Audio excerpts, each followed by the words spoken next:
En este espacio vamos a hablar sobre la antropología. El motivo de este video es que nosotros podamos comprender y definir lo que es la antropología, cuál es su origen, estudio y el contexto en el que se desarrolla, la construcción del otro cultural y como ciencia de la alteridad cultural.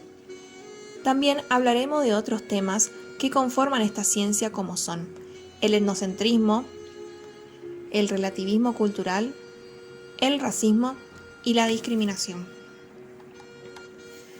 Como habíamos mencionado hoy, el inicio de la antropología data del siglo XIX. Proviene del término antropo, que es hombre, y logos, que es ciencia. Es una ciencia que estudia al hombre en su totalidad, incluyendo los aspectos biológicos y socioculturales como parte integral de cualquier grupo y o sociedad. Basada en deducciones abstractas sobre la naturaleza de los seres humanos y el significado de la existencia humana. En el periodo de la Ilustración, que se dio durante el siglo XVIII, la antropología se desarrolló como una ciencia social, a partir del mejoramiento en los métodos y las clasificaciones para las razas humanas.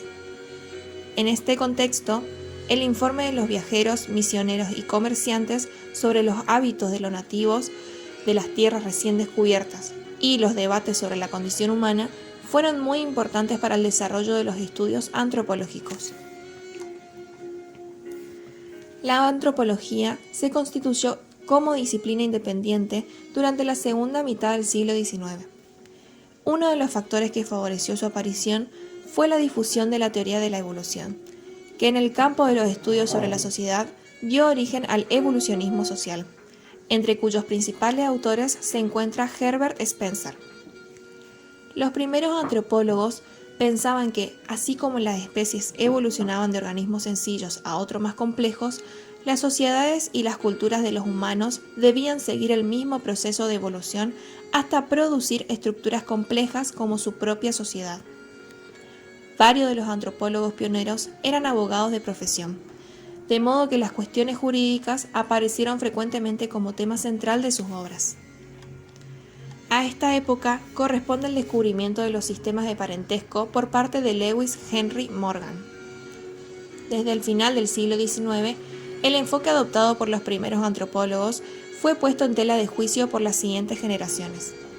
Después de la crítica de Franz Boas, la antropología evolucionista del siglo XIX, la mayor parte de las teorías producidas por los antropólogos de la primera generación, se considera obsoleta.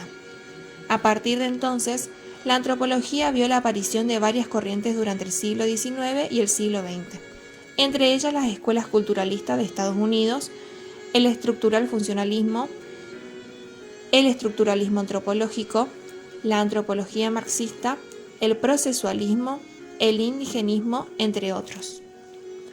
La antropología es, sobre todo, una ciencia integradora que estudia al ser humano en el marco de la sociedad y cultura a la que pertenece, y al mismo tiempo como producto de estas. Se la puede definir como ciencia que se ocupa de estudiar el origen y desarrollo de toda gama de variabilidad humana y de modo de comportamientos sociales a través del tiempo y el espacio, es decir, del proceso biosocial de la existencia de la especie humana.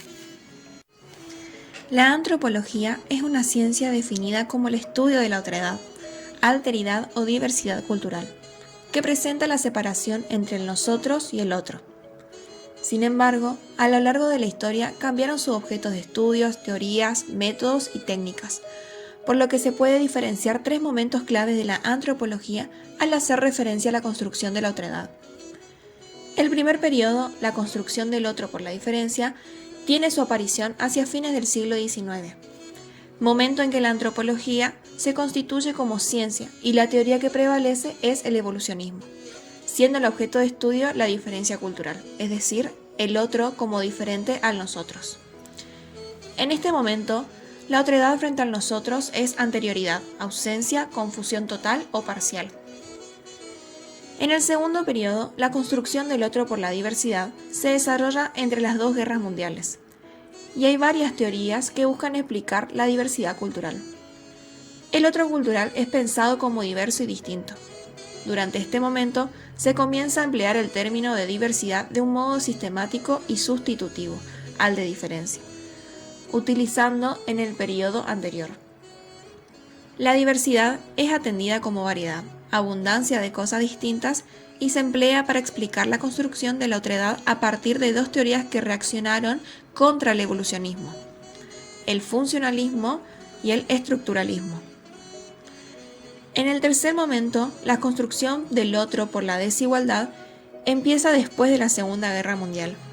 En este periodo, si bien predominan algunas teorías anteriores, surgen las llamadas otras antropologías, las no occidentales, que plantean teorías alternativas sobre la otredad cultural. El objeto de estudio se centra en la noción de desigualdad que expresa y es producto de una relación de dominación, que se establece en una apropiación desigual de bienes materiales y simbólicos. Esta relación de dominación genera relaciones sociales asimétricas, ya sea entre sexos, parientes, clases sociales o sociedades, las cuales se manifiestan en formas culturales, económicas, políticas, sociales distintas. Por lo tanto, la desigualdad está basada en una relación de dominación de algunos hombres, grupos, sociedades sobre otros. Los tres periodos de construcción de la otredad se exponen de manera diferenciada para establecer las diferencias entre unos y otros. Sin embargo, al pensar en la realidad latinoamericana y argentina, se puede decir que aquellos momentos ocurren de manera simultánea e interrelacionados, es decir, el otro se construye por la diferencia, diversidad y desigualdad. Luego hablamos de la antropología como ciencia de la alteridad cultural.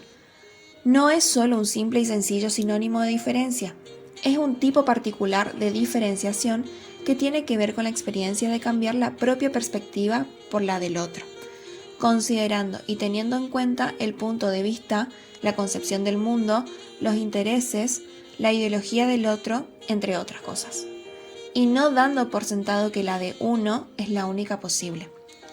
Por eso, cuando hablamos de la alteridad en antropología, la podemos relacionar con el relativismo cultural, ya que es el punto de vista que considera que toda verdad ética o moral depende del contexto cultural en el que es considerada. De esta manera, las costumbres, leyes, ritos y concepciones del bien y del mal no pueden juzgarse según parámetros externos e inamovibles. Descubrir que las normas morales no son innatas, sino que son aprendidas de la cultura. Permite comprender por qué diferentes sociedades se rigen por principios muy diferentes a los nuestros. De forma análoga, los principios morales de una misma sociedad cambian con el tiempo, e incluso una misma persona puede cambiarlos a lo largo de su vida, dependiendo de sus experiencias y aprendizajes. El relativismo cultural sostiene que no existen normas éticas universales. Desde este punto de vista, nos resulta imposible juzgar desde un punto de vista moral las conductas culturales diferentes a las propias. El punto de vista opuesto al relativismo cultural es el etnocentrismo, que juzga los comportamientos de todas las culturas según los propios parámetros. El etnocentrismo solo puede sostenerse sobre el presupuesto, explícito o no, de que la propia cultura es superior a las otras. Se encuentra en la base de todo tipo de colonialismo. Entre los extremos del relativismo cultural y el etnocentrismo existen puntos intermedios, en que ninguna cultura se considera superior a otra, pero cada individuo asume que existen algunos principios que consideran inviolables, incluso sabiendo que los ha aprendido de su cultura. Por ejemplo, aunque entendemos que cada cultura tiene sus ritos de iniciación, podemos estar en contra de rituales iniciáticos que impliquen la mutilación de las personas. Es decir, que no se consideran todas las prácticas culturales válidas, sino todas las prácticas culturales igualmente cuestionables. También, otro ejemplo puede ser que consideramos incorrecto que las personas se encuentren desnudos en la vía pública, pero lo podemos considerar normal en culturas en las que la vestimenta que se utiliza cubre menos partes del cuerpo, o considerar incorrecto que en nuestra sociedad una persona tenga más de un esposo, pero aceptarlo en culturas en las que la poligamia es una práctica aceptada. Como habíamos dicho al principio del video, vamos a hablar de la aculturación, que también podemos relacionarlo con el racismo y la discriminación, ya que es un proceso de imposición de cambios a una cultura. Cuando la relación entre ellas implica dominación de una sobre la otra, es decir, que es asimétrica, la cultura dominante impone sus normas, costumbres y pautas culturales. Cuando una cultura se impone sobre otra, el pueblo dominado pierde su propia cultura. Incluso puede perder su propia lengua y su modo de vida. En su lugar, asimila los elementos culturales de la cultura dominante. La aculturación puede ocurrir de forma violenta, con enfrentamientos armados, o bien de forma pacífica a través del poder económico y tecnológico de la cultura dominante, o bien por una combinación de ambas. El actual fenómeno de la globalización presenta diversos procesos de aculturación a través de medios tanto violentos como pacíficos. La colonización es un ejemplo de forma violenta de discriminación y racismo de aculturación. Un ejemplo claro puede ser la pérdida de las lenguas de los pueblos originarios americanos. Aunque algunos grupos todavía utilizan las lenguas indígenas aprendidas de sus antecesores, como el quechua, el guaraní, el aymara, entre otros, la mayor parte de los descendientes de los colonizados no conservamos las lenguas de nuestros ancestros. En su lugar, en Latinoamérica, se habla español y portugués, y en América del Norte se habla inglés y francés.